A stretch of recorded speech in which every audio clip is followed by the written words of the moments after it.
Hello everyone, Chrissy here at A Little Glam, A Lot of Mom. Welcome to this video.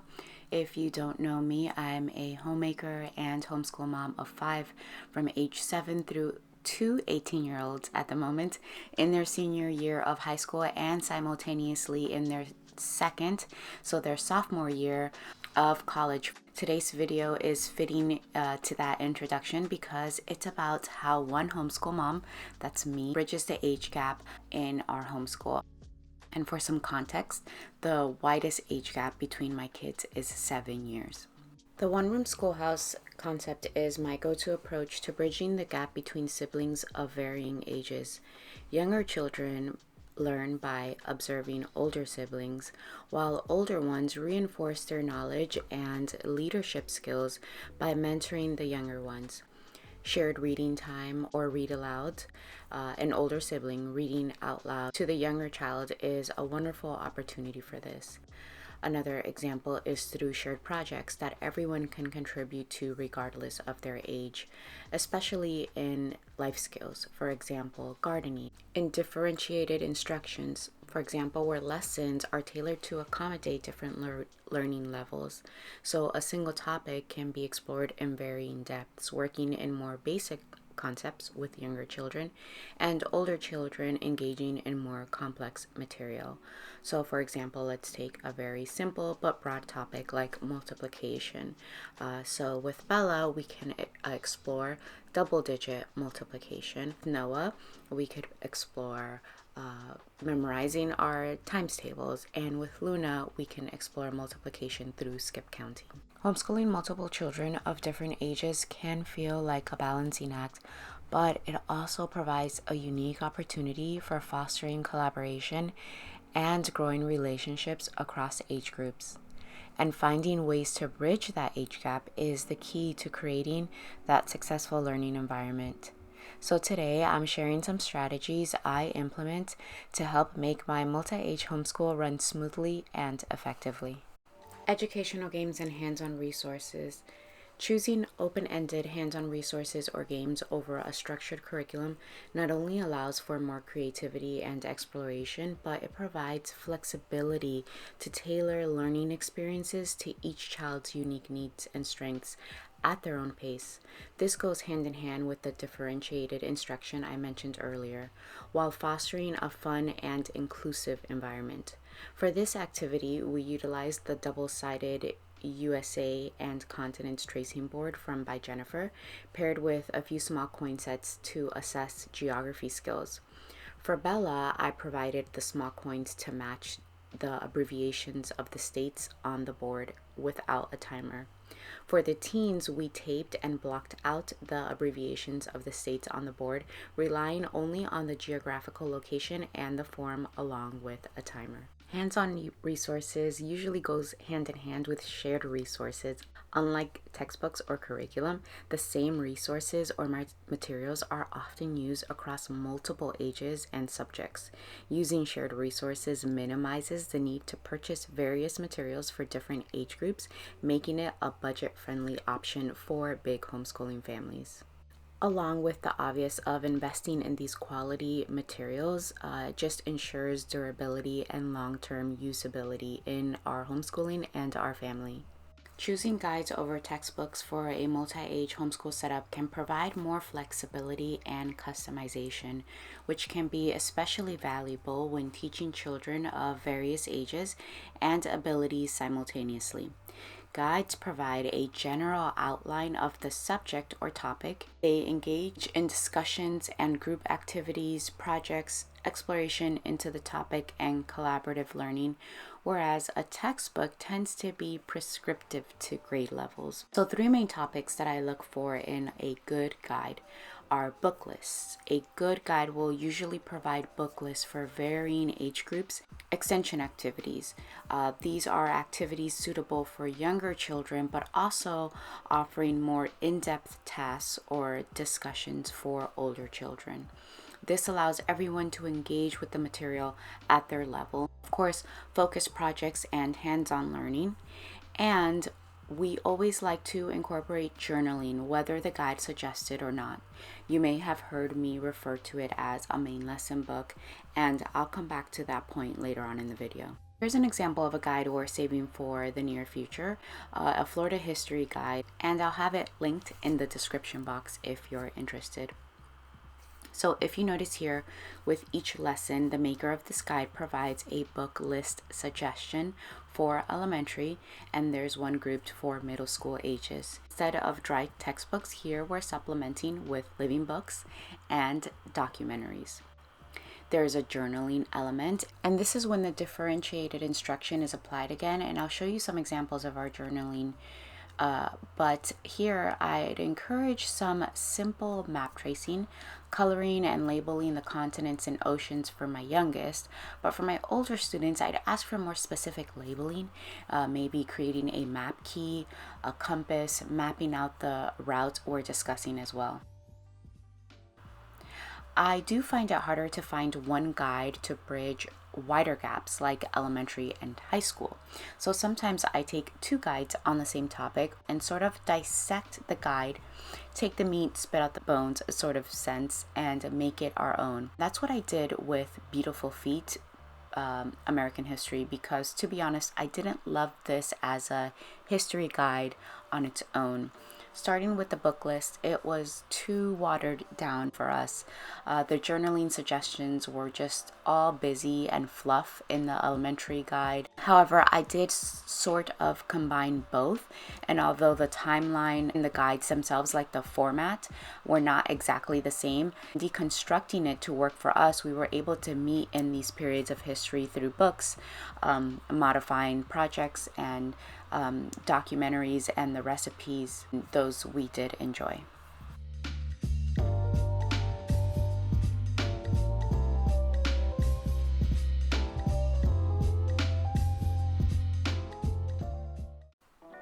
I often skip the middleman, like the guide, and go straight for the good stuff, the books. I know you expected one of my points to eventually be books, right? Known as the living books method, this style often emphasizes engaging high-quality literature to bring subjects to life, sparking curiosity and deeper learning. So let's start with the facts that books, especially well-written ones, can captivate children of all ages more effectively than textbooks, which often lack personal engagement. Books allow me to adjust the learning pace and focus based on my children's interests, needs, and ages without being tied to a fixed scope and sequence. And many books naturally integrate multiple subjects: history, science, geography, literature, allowing me to teach across disciplines in a way that's cohesive and meaningful. For my younger students, I choose beautifully illustrated picture books. Many picture books are written in a way that introduces rich language and concepts while being visually engaging, which helps bridge the gap for mixed ages. And I supplement nonfiction books for my older students. While reading literature or story-driven books with my younger children, my older students can work independently on more detailed nonfiction books related to the same topic. There isn't a topic that I can't find a picture book for and a nonfiction book for my older students. And of course, read aloud sessions can bring the whole family together, even if the book is written slightly for older or younger students. We discuss the book afterward and assign age-appropriate activities based on the reading. Also, always encouraging narration and discussing after reading is always a good way to bridge what we're reading. Also found that my older students never mind reading beautifully illustrated picture book.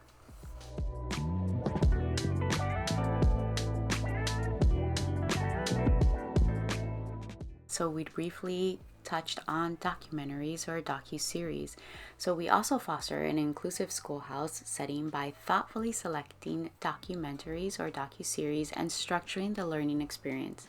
I want to thank Drive Through History Adventures for sponsoring this video. Drive Through History is a TV series featuring host David Stotts. The show aims to make history come alive by visiting essential locations and events worldwide. It incorporates humor, education, and impressive visuals, providing an engaging approach. This series covers different seasons with themes like ancient history, American history, and the history of Christianity. The show often includes on-location footage, historical reenactments, and expert interviews, providing a well-rounded experience. The adventure aspect of the series usually refers to the immersive way the show is presented. It takes viewers on a journey through time and place, making history feel like an exciting exploration rather than just a list of dates and facts. Drive-Thru History Adventures is a lifetime of on-demand, high-definition streaming of your favorite drive-thru history episodes. We gain access to exclusive course guides, worksheets, answer guides, and expert articles to enhance our learning experience. With the all-access subscription, we gain access to the complete family of drive-thru history courses and curriculum. Opting for all access and paying an annual fee helps us save time and money compared to purchasing courses individually. We're currently watching the Drive-Thru History Christopher Columbus to the Constitution. This series delves into the events, figures, and foundational ideas that shaped the early history of the United States, from the arrival of Christopher Columbus in 1492 through the drafting of the U.S. Constitution in 1787. Each adventure includes the main video episode, a written exposition, breakout suggested reading, worksheets and answer guides, and optional dig deeper articles. I appreciate that the course is self-pacing. For example, my younger students may not need all the suggested readings or dig deeper articles. In contrast, advanced students may conduct additional research to supplement their short essay responses. Another example of differentiated learning: one topic and variations for different skill sets. We incorporate journaling or main lesson books where my younger students write or draw what they learned from each episode. This is even an excellent activity to keep them engaged in listening during the episode, while my older students complete the worksheets or writing assignments.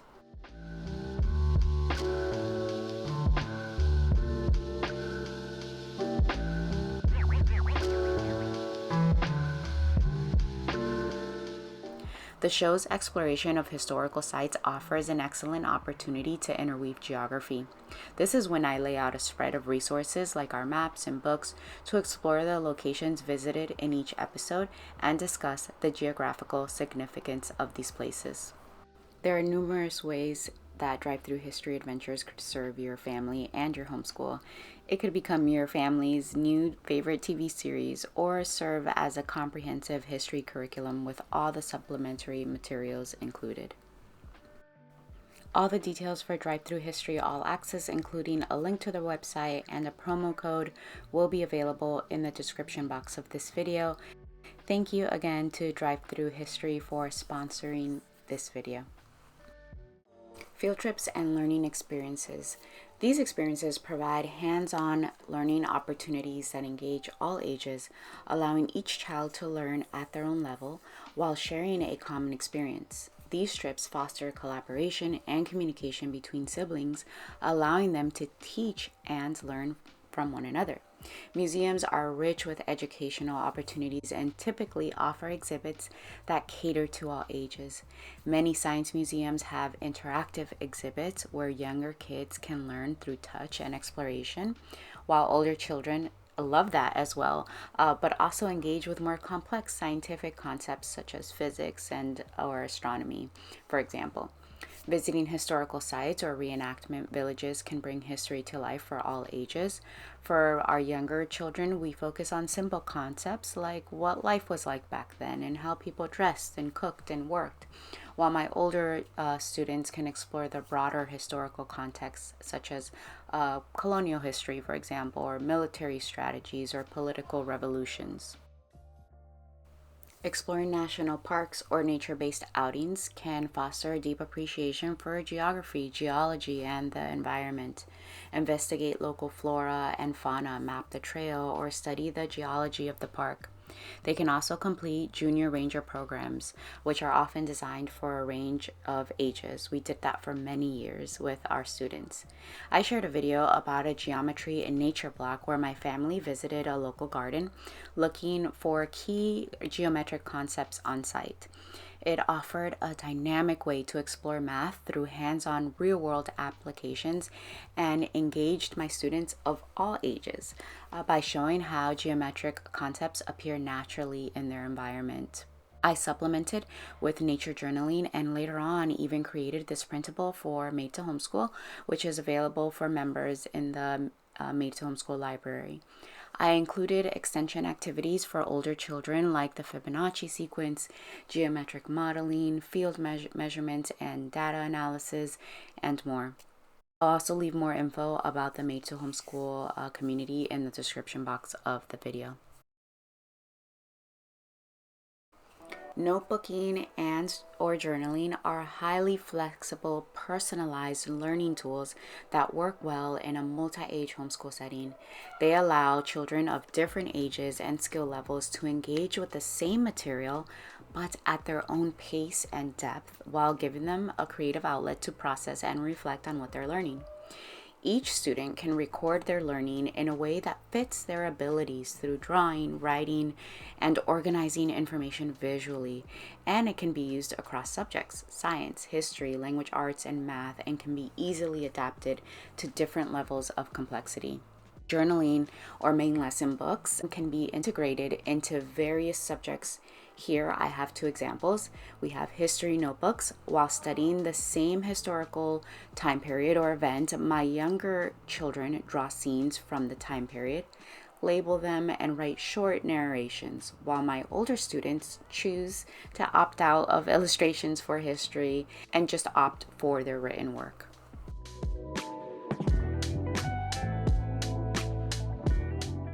For science, my younger students have a general nature journal, while my teen has a focus journal for entomology. And you'll see Bella's entries are more focused on simple anatomy illustrations with labeling the anatomy or parts of. She also has some map work in here, more creative work like phonology wheels. But I want to compare some similar entries, for example, insects. You'll notice that my teens' insects are sketched firstly, but with a lot more detail, and annotations tend to be more scientific like text, whereas Bella's are more colorful or illustrative with more labeling than scientific text.